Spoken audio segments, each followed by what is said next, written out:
Not only did October saw the return of Dragon Ball in terms of Sparking Zero and Dragon Ball Daima, which by the way I saw the first episode last night. It was an absolute banger. I can't wait for next Friday. I haven't watched weekly Dragon Ball since 2016 and this is like reliving my childhood. But anyway, I'm getting off topic here. Team Cherry, they have assembled like the Avengers and they are at PAX Australia. Not just Ari Gibson or William Palin, but the whole team, including the voice actress for Hornet, which I know isn't part of the team, but it's still cool, and Matthew Griffin, who traveled all the way from America to Australia to attend PAX. Honestly, this makes me so happy just to see them out and about enjoying life again. We haven't seen the whole team together in so long. Even Dave was there, as Let confirmed, which I'm assuming he's talking about Dave Kazi. Team Cherry was also there attending a speed running Hollow Knight competition thingy where I know they donated 1,000 doubloons. I have a massive $1,000 donation from the legends over at Team Cherry themselves.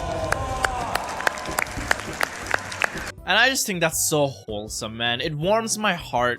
Fuck, I never thought I'd say this, but I am so sad I'm not in Australia right now. There is nothing more I would like than for Ari Gibson to know I exist and sign my t-shirt. But of course, as with anything good, Silksong fans will take it, eat it, and shit it out and turn it into the nastiest thing ever. I was on Reddit and I was gonna make a video about this yesterday, having a little bit of fun, you know, maybe make some co-op theories, but then I saw some people commit some heinous shit in a lot of comments. People saying like, oh, they have time to do this, but they don't have time to develop Silksong. Like, I don't understand what some people think game dev is like. Do you want to lock these people up in a basement, you know, give them food from under the door, have them eat from the food bowl directly with their mouths because they don't want them to take their hands off the keyboard while coding Hollow Knight Silksong? People have lives, okay? And I want to just address some bullshit going on and also debunk some cope theories. Look, I'm all about coping as much as the next guy, but sometimes you just gotta use your brain. Number one thing people are saying, oh, the fact that Let went all the way from US to Australia must mean something. Because he usually works remotely, as all his work on Hollow Knight and Silksong and Crowsworn requires him to work remotely. So if he's there, he must be helping them finish Silksong. It's a legit argument I saw on Reddit and it made me belly laugh. You yourself debunked your own theory saying that he works remotely. He's just taking a vacation, hanging out with his pals.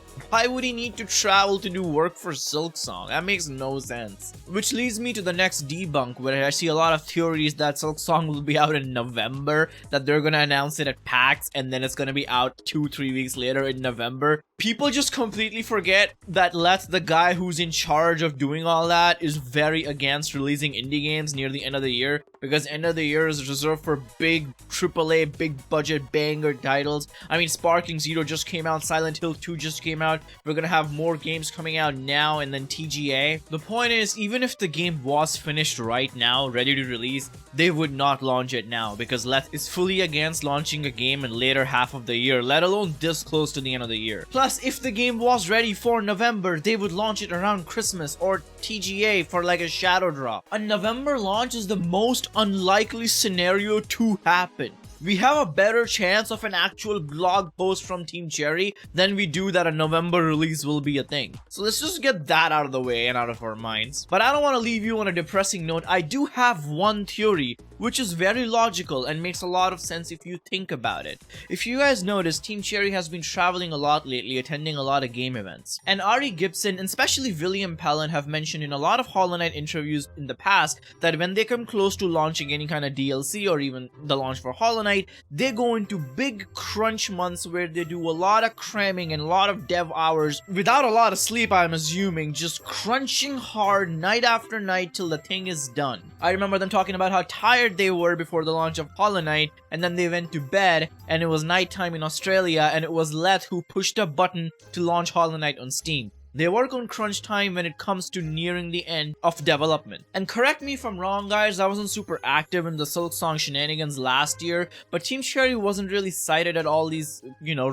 random freaking gaming events last year, were they? My running theory is that because last year was the big year of crunching Silksong because they'd already missed a promised deadline, the fact that they're out and about now vacationing with the full team, I think it's a very good sign because I think Silksong is more or less completed. from their end, and now they're working with external studios to help port the game to both PlayStation, Xbox, and the Nintendo Switch. Don't forget, Hollow Knight was not ported by Team Cherry on the Switch. An external studio helped them port the game on the Switch, and I don't think there's any reason to believe they'd go any other route this time, especially now that Silksong is such a big balloon of a video game from the original concept they had. I'm sure 100% certain they're taking help from external studios to help port the game. If they're out and about vacationing now and not in crunch time, the most likely scenario is that most of the work from their end is done, and now they have given the game to the porting studios who are working hard to get it ready for all the consoles, which is a good sign. That could mean that we'll get Silksong early next year, which is also the most likely and agreed upon theory in the fandom. I think it all makes sense. Way more than like Silksong is coming in November and it's going to be announced at PAX. I think that's just stupid. But hey, can you really blame a fucking pack of hungry,